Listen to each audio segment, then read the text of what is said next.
Since 2018, online personality and entrepreneur Dhar Mann has gained over 8 million subscribers on YouTube by publishing literally hundreds of low-budget short films, all based around one vaguely inspiring message after another. They're like the viral video version of those cliche motivational posters, so not only are they depressing to look at, but they also waste 5 minutes of your time. These gripping morality tales have salacious titles like Gold Digger Dumps Broke Boyfriend, Then Regrets Her Decision, or Evil Foster Care Mother Mistreats Kid, Lives to Regret It. So it's basically the National Enquirer for people on Facebook who can't mind their own business. After discovering Dhar Mann's channel, I was not only struck by his formulaic screenplays, misguided lessons, and toxic positivity, but also the untrained and less than artistic eye with which he seems to shoot and direct these films. It kind of seems like a waste to use such a big fancy camera to shoot what is basically a skit you would do in 7th grade health class. But how am I to argue with a video that has 12 million views? Oh yeah, like this. So join me as we break down a superficial life lesson that will leave you questioning the filmmaker's perspective on human nature, and terrifying prosthetics that will leave you questioning the anatomy of the human face. Let's get inspired in a life-changing installment of Clip Breakdown. Today's video is sponsored by Karma, the app and Chrome extension that helps make sure you never miss a price drop or a coupon code when you're shopping online, which you can download in the description below. You may have known Karma before when it was called Shop Tagger. This new name represents the karma that they give you by helping you shop smarter. I used Karma recently to help me save money on some film equipment that I was really looking forward to getting. This monitor, hi, that's me on it, was like $1,000 something, and I used Karma to get a notification and email as soon as the price dropped to like $8.50, and I was able to snag it. All you have to do is download the free Chrome extension, and then any online store that you visit, you get this little button on the side which you can slide up or down, and in just a click you can save that product to your list and get notified or email when there's a price change, or when there's a relevant coupon code, or the product comes back in stock. As you can see, I've divided things into lighting equipment, audio equipment, so that I'm not doing like impulse purchases every time I see something I want. Use the tool to quickly try a bunch of coupon codes, which used to take a lot of time manually. You can even earn cash via PayPal when you shop at select retail partners. Make sure you click the link in the description below to download the Karma Chrome extension and start shopping smarter and saving today. Now, let's get into the video. Hello, television viewers. My name is Nick. Thank you so much for joining me once again on my channel for another installment of Clip Breakdown. This is the playlist where we dive into our favorite movies, TV movies, and other content found on the web, and we carve it up like a Thanksgiving turkey and look at each little breast chunk and say it's rotten dark meat or it's rotten white meat. And today we've got a big steaming pile of bird meat for you, baby, in the form of Dhar Mann. Apparently this guy has been making kind of cheesy YouTube videos for a minute because he has so many millions of subscribers. He has like 30 million views on some of his YouTube videos, and I've definitely seen some of these titles. I've just never bothered to watch them because they seemed clickbaity. But that all changed, and now I'm well versed. So let's get into it. But first, make sure you give this video a big thumbs up. Click that subscribe button right down here. That way you never miss new videos from me. Turn on notifications, and you'll always be the first to know when I'm serving up some hot bird. Let me just give you the title so we can remember what this video's about. Husband abandons overweight wife, then lives to regret the decision he made. I love when you spoil the ending in your own title. Man, like his name is Man too when I call him that. Dhar Mann. That's the first thing I noticed after watching 4 or 5 of these videos, is that A, the title always ends with someone living to regret it, and then in the content itself, the video is like someone being rude, and then later having that karmic flip where they're like, I wish I hadn't done that thing. So, you know, it's very church play. Let's just get into it and meet our cast of characters. Hey, honey. Can you help me get my last button? That's me having an allergic reaction to my COVID vaccine, but refusing to let it get in the way of brunch. No, it's fine. I'm gonna put on this silk scarf to disguise the fact that my throat is closing up. Shout out to my stained dish rag of a scarf that I just used. Classy. Please note, I am not mocking the intended body type that's being shown here, but rather the fact that independent filmmakers love to put double chin prosthetics into their scripts, and then some unexperienced makeup artist will oversell their ability to to do it. I've seen it so many times. All through college, people would call me and be like, oh, can you do like fat makeup? Or can you make someone look 100 years old? And it's like, no, but I'm gonna take the job. Those are incredibly difficult special effects to pull off, both of them, and they take a lot of time and a lot of money. Two things that low budget productions usually don't have a lot of. And I think clearly this was like a first time at doing this overweight padding and prosthetic look for whoever was in charge, because why else would she have a melted dodgeball face with no discernible breasts? I think this is what Grimace from McDonaldland looks like when they have to shave him for lice. For Dhar Mann, who probably makes well over $1 million a year, to have such cheap looking effects in his movies is a little embarrassing to me. Anyone can go online to a drag queen store and find the stuff you would need to make a womanly shape that looks voluptuous. But instead they're like, where are the square couch cushions? Can we shove those up under her boobs? Anyway, Vanessa's boyfriend is equally as judgmental of her body, but in a not talking about pillows way. It won't button.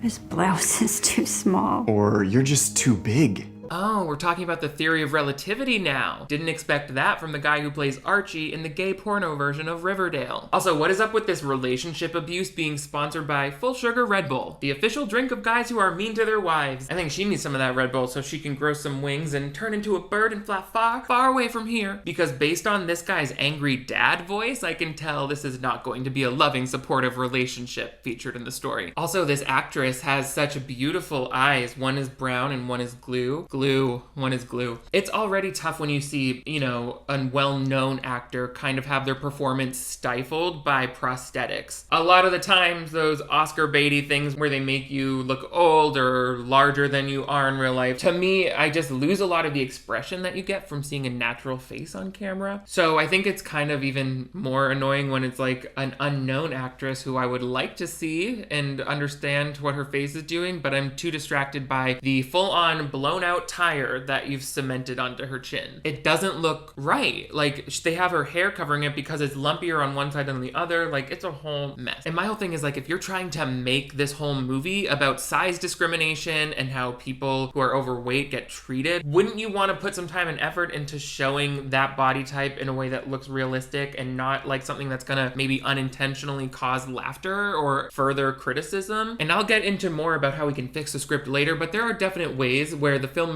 could have actually cast someone who identifies as fat that would have made this actually good representation and had a nice ending. But this is what we get. This is what we're getting. So you better get got good. This poor woman just wants to grab something to eat and leave the house. You're going to eat a candy bar when you can't even fit into your clothes? I'm running late for work and I have to have something. His attitude is an instant deal breaker for me. If you're in a relationship with this one, you better understand that I'll be pulling ice cold shards of frozen chocolate bar out of that freezer all the time. 24 hours a day, mama. I don't care if it makes my gums bleed. Although I do try to balance out my morning chocolate chunks with like a banana or something, which is really what this gentleman could have gently suggested. Otherwise, get the out. Also, don't think I'm just going to ignore Kikkoman Mountain over there in the background. This is the level of condiments and seasonings that my white ass aspires to master in my own domain one day. Although, I think I might move it out of the way when I'm shooting a movie. Meanwhile, what's his name? I forget what the boyfriend's name is. I want to say Jesse. Jesse sucks. You used to look good and take care of yourself. Like this woman. And that's the actual Instagram profile of Laura G, Dhar Mann's wife in real life. This little Easter egg is the filmmaker's way of letting you know that he's married to a perfect physical specimen who other men fantasize about. I can already tell from the unintentional subtext that this film is not going to be as body positive as it thinks it is. Vanessa's hair was not touched by a single stylist on this day. The only thing touching her hair is the track lighting in this kitchen. Right. Crying like you always do. Why shouldn't she always be crying? You're always yelling at her and the overhead lighting is always ugly. I guess I like that Dhar Mann tries to tell accessible, inspirational, or relatable stories, but in that, I don't think that any of his shots are particularly artful, and I don't think the writing is really much more than repetitive. Narratives that follow a really specific procedure or format are of course all over television, but in the case of something that's so short like this, I feel a creative writer could really really make better use of that time to make a story that feels different from one another. Tell a different character's story and not just like a formulaic A-B conversation that always ends the same way. It's upsetting to watch Vanessa cry and her tears are like going underneath her rubber face mask. That thing's gonna be swollen up like a water balloon. She's gonna look like a bullfrog at the county fair, ribbiting into the night on 4th of July. I guess sometimes it's just word association, and I'm like, and then we went into the forest and we saw a bear, and now we're going on a bear hunt. We're gonna see a bear. Oh, do you think that okay, so my challenge was to do this, but in the other direction? Oh, nope. I guess I haven't really practiced at all. Anyway, here's the boyfriend training this lady. Oh, they kind of recycle a lot of the same actresses too. I saw this blonde woman playing a snooty store clerk who like judged somebody based on their sweatpants in another one of these. Very good. Thanks. That felt good. She said, it almost feels as good as my tits when I'm having donkey sex. Ooh. Like, what is her whole attitude right now? They are broadcasting this shallow, promiscuous character with a lot of cliches that we see on TV. Blonde hair, exposed black undergarments, and she just arched her back in a way that screams, I'm willing to my trainer. You don't think I know that move? I've been gay for 30 years. Flirting with my hips sends me to the chiropractor so often that he started leaving me 1-star Yelp reviews. This guy does, I guess he's a personal trainer who just started working out 2 weeks ago. That waist is coming right in. Jesse? Vanessa? How long have you been standing there? I thought you were a beige hefty bag full of old gym clothes. I love how in the reflection of that huge, unpowered TV screen that's taking up the whole frame, you can see the other actress standing there and holding her script. We get to see behind the scenes, inside the scenes. I haven't seen Inception, but I mean, I've had things inside of me, so I think I know what I'm talking about. Actually, wait, no, I think I don't know what I'm talking about. What? Anyway, I'm annoyed because a location like this with a big TV in it is like ready to go art direction. It costs so little to get a graphic made that you can put up there and sell it and have it be like 24-hour gym. Or you can get a picture of that guy, the actor, being all muscly with this other muscly girl. And then that way when Vanessa walks into the room, she can show that she's all intimidated by the images on the wall. You never want to just see a black screen turned off because then it's basically a mirror in your shot that we can see behind the camera with. And it's just a waste of space. Like you can turn that ugly black square into something that instantly helps dress the set and build like the world that you're trying to create. So I don't understand why this guy calls himself a filmmaker in every one of his bios, but like doesn't even think of basic filmmaking things. I mean, I guess technically to be a filmmaker, you just have to make a film. You can just do it with a camera. And I definitely am not someone who thinks you need to go to film school in order to be a good filmmaker, but I do think it requires a certain level of passion in order to motivate yourself to do better. I was reading some of Dhar Mann's like biography on his Wikipedia page or what have you. It seems like he started his early career outside of making videos. It was more like real estate. He founded Live Glam, a cosmetics company. None of those opportunities seemed to include watching movies that he thought were good and trying to recreate them. Seems like he's just kind of cranking out this content in a formulaic way so that he can keep it going at like several videos a week and get the millions of views. It's not that the lessons are bad in every case. Like there are times when it shows people standing up against racism or other types of prejudice, making sure people are more inclusive. But I mean, it's like kindergarten stuff. And in the case of this film, the message gets completely lost with how it ends. Anyway, back to Jesse getting caught in the act touching another woman's hips. What are you doing here?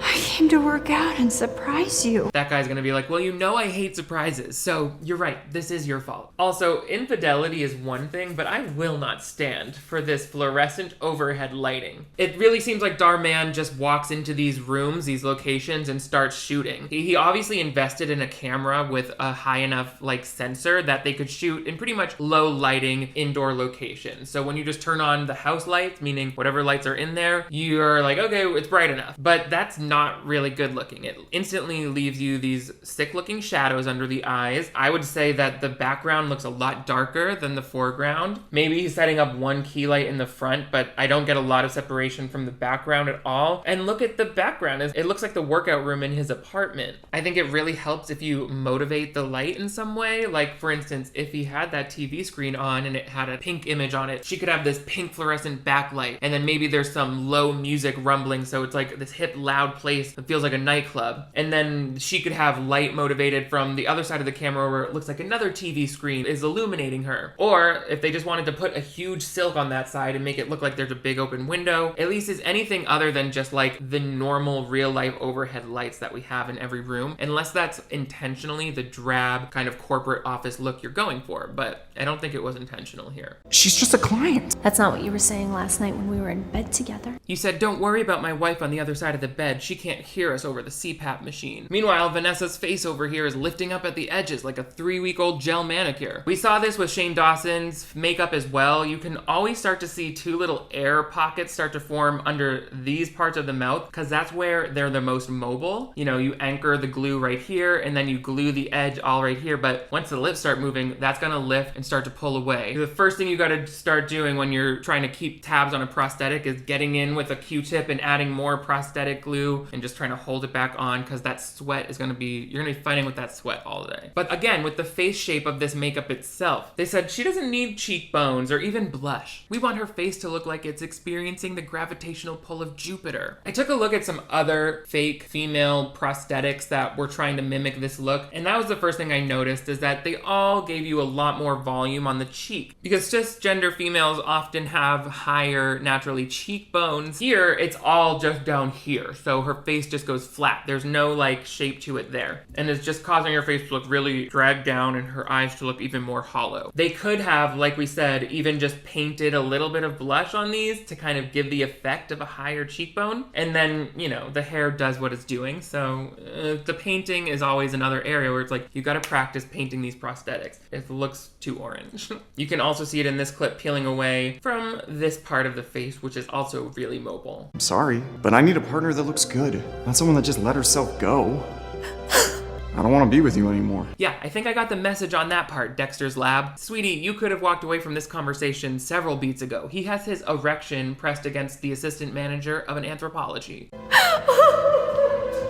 Way to go out with dignity, Vanessa, serving us full-on overalls Miranda. So that was the first half of our movie. Are you with me so far? Do you feel halfway to loving yourself yet? Better be about 50% there. Jesse quickly forgets all about his ex-wife. You can't hit me with sudden narration in the middle of a movie like that. It's very frightening, and my new insurance only covers 3 anal prolapses a year before I have to start supplying my own staples, which of course you can't find with Prime shipping. He moves on with his new girl and starts having a really good time with her. Yeah, looks like a blast. This is straight people having a good time. Burgundy lipstick while armpit cuddling to another episode of 90 Day Fiancé. You can see in that guy's face he's realizing, it was naive of me to think someone with a lower BMI would be better at sex. Also, this narration is the filmmaker Dhar Mann himself. So that's a choice instead of, I don't know, if you're gonna bring in really suddenly out of nowhere narration, it should be from one of the characters at least that we've met before, right? Otherwise I'm like, who? The cheesy narration and tone of voice makes this feel like an episode of one of those TV shows that used to be on like Spike TV, Urban Legends. We've seen the man who coughed out a bullet, and the salesman whose kidney was stolen in South America. Jesse moved on with his new girl, and he loved her way that she had her boobs out when she took a shower. Jesse walks into the gym one day, only to find his new girl cheating on him with another trainer.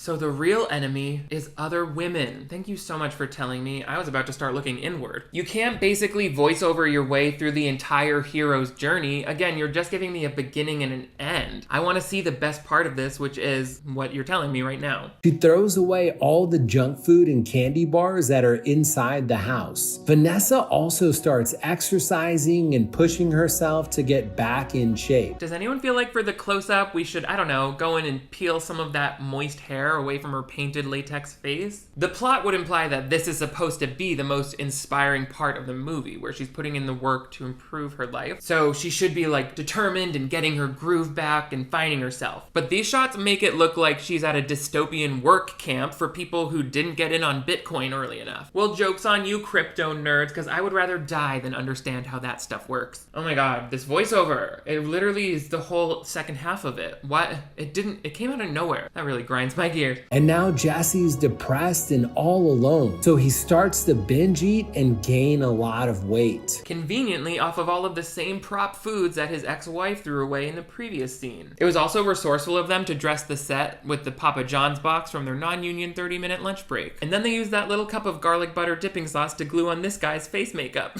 As you can see, as is common with all of the Dhar Mann pieces that I've seen so far, the characters just flip their situation, or this character who rejected the other one for superficial reasons gets it all thrown back on them. It backfires in some horrible way, and they either learn their lesson or they pay the price. In this case, it's unfortunate that they centered it all around this guy insisting that she needed to lose weight, and then she goes ahead and does it. It definitely sends the message that she needed to be thin in order to be worthy of someone's love. Watch what happens next.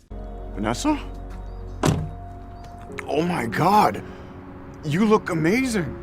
You've lost so much weight, I could barely recognize you. He looks like gay guys in West Hollywood after getting filler, being like, oh my God, the doctor did such a good job, you can't even tell. Also, I love how they said, where can we frame up this shot? How about right in front of this dirty tarp-covered vehicle? Yeah, that could look nice. There's a million different ways they could have framed this up to look nice, like frame out that car so that I just get, you know, the orange with the green palm tree in the sky. Like, also, he's in total shade. They didn't want to bounce any more light up into him. I think in this case, they really actually had him come stand into the shady spot of the building because that way it wouldn't be overexposed and harsh, but then he just looks so cool and neutral compared to the background, so it all bums me out. This is not filmmaking, this is just shooting, you know, this is just like, it's like how you would shoot a corporate film where there's really like nobody in charge of making it look like good photography, which I think is the main part of a good film in a lot of ways. Visual storytelling, have you heard of that? What happened to that girl you were with? She cheated on me with one of the other trainers. Oh right, I remember that from 15 seconds ago. So those rubber floor mats that we glued under his face have about 20 seconds before they hit the ground and take 3 layers of epidermis with it. So let's just mark our way through the rest of the scene, please. The makeup effect does not look too much better on him than it did on her, although it does look more realistically painted to his undertones. It's great to see this actress without all the cumbersome makeup so I can see what her face actually looks like. She's, you know, obviously has a normal face shape underneath that. Also, they obviously curled her hair here to show that she had some sort of glow up and put on more makeup. I wish they could have done something else with the hair in the previous ones to, you know, show time passing, maybe given her a shorter wig. I don't know, just something else. Now this is where the boyfriend comes crawling back. Maybe we could try to start over? Hey, babe? I'm sorry, I don't think it would work out. I need a partner who looks good. You mean looks good for standing in this harsh high noon daylight, right? Dhar Mann has never seen a harsh shadow that he didn't want carved into his actor's face. So I think in the comments, some people argued that this isn't a like shallow story because it wasn't about her finding worthiness by losing weight, but she found herself away from the relationship. She got healthy and she focused on herself independently, and that was where she learned to find herself. The problem is that's not what the story was about, because then that's what the story would have shown. They totally glossed over that part of her finding herself and made it seem like because of the breakup she decided to lose weight, and then her response afterwards doesn't make it sound like she learned anything or become a different person from the attitude that was harmful towards her. She kind of just throws it back at this guy instead of being the bigger person. Not someone who's let himself go. Based on that glamorous top and the sound of those cowgirl boots, sounds like another guy lost the girl to a rodeo clown. And that storyline actually fits really well with what I think of straight people. Clowns. Good representation, Dhar Mann. It's hard not to notice the comparisons of this type of content to early Shane Dawson stuff that I've reviewed on this channel, right down to him like pleading for likes at the end. Hey Dhar Mann fam, I hope you love that message. Please remember, we're not just telling stories, we're changing lives. And when you share my videos, you're helping to change lives too. I appreciate you, and I'll see you in the next video. No shade, I genuinely want to know who does his Botox because that looked really good. Anyway, I changed lives by sharing this video. I usually only do that by accidentally damaging things with my car, so doing it great. What do you guys think of Dhar Mann's message here? Did the idea of self-acceptance get lost because she basically did a full Sandy from Grease? What did you think of that terrible set dressing and lackluster lighting? How come these videos have so many views? Let me know your thoughts in the comments below. Also, are there any other Dhar Mann videos I should check out? Please let me know. Also, give this video a big thumbs up to let me know that you want to see more Dhar Mann reactions just like this, but also make sure you hit that subscribe button right down here if you want to make sure that you never miss new videos from me. I upload 2 new ones every week, so turn on notifications and you'll always be the first to know when I'm serving up a new video for you to watch. Also, I've got merch available and a Patreon where you can access exclusive episodes and watch parties. You guys are all the greatest. Thank you so much for glowing up with me and learning to love yourself and changing lives. I will see you next time.